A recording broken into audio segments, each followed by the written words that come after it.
The question is that... Sorry. I so move. Use I so move, Mr. Speaker. I so move. Andrew Little. Speaker, in a spirit of great positivity, can I say that last week New Zealand heard some very positive news. We heard that the economy has grown by 3.5% compared to the previous year, and the government has been at pains to point out that this is one of the strongest levels of economic growth of any developed country across the OECD. And so this ought to be a cause for celebration. In some circumstances, it would be. But of course, if you look at different figures, if you look at the per capita rate of growth, not so much, not necessarily so good. And according to Bill English's answers in Question Time today, if you sort of squint your eyes and turn the page up the other way, you'll see it trending in a direction, but actually not necessarily up. Mr. Speaker, there are other numbers that tell a different story about New Zealand. So the week before last, we saw the numbers from the income survey that told us that the bottom 20% of households in New Zealand now spend more than half their income on housing on average.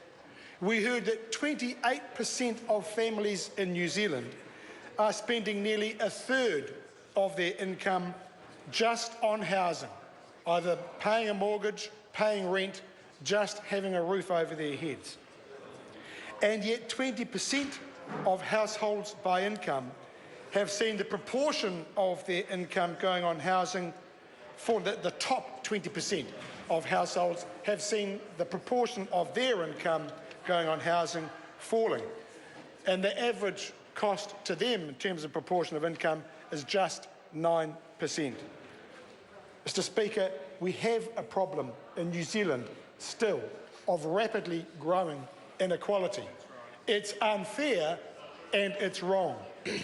It's little wonder then that we are also home to that very embarrassing statistic in a country of 4.5 million of 42,000 people who are homeless.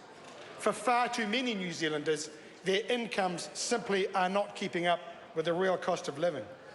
And we heard the figure that the top 10% of earners, their income is now nearly 10 times the incomes of the bottom 10%. 30 years ago, it was just 6 times. Housing costs are out of control. The average house in Auckland now $1 million, and across New Zealand, $750,000.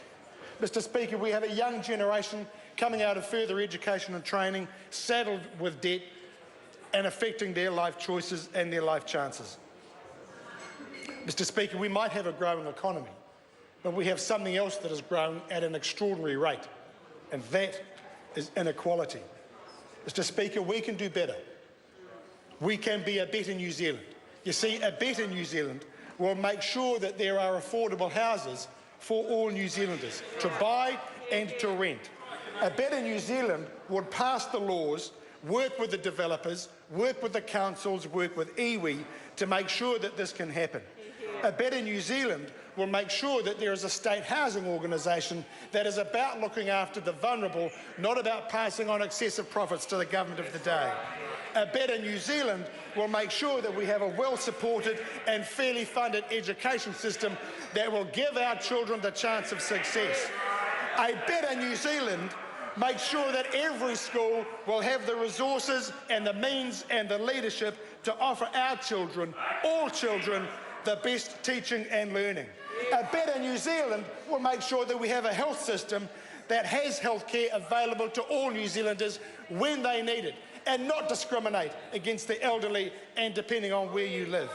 A better New Zealand will make sure that we have a police force that has the resources and the support to keep our communities safe. A better New Zealand does not have rising burglaries, rising assaults and rising violence.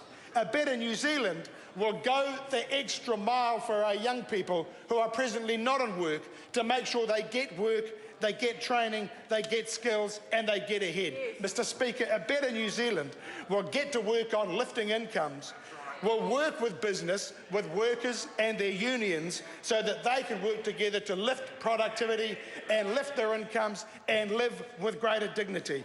Mr. Speaker, Labor stands for that better New Zealand.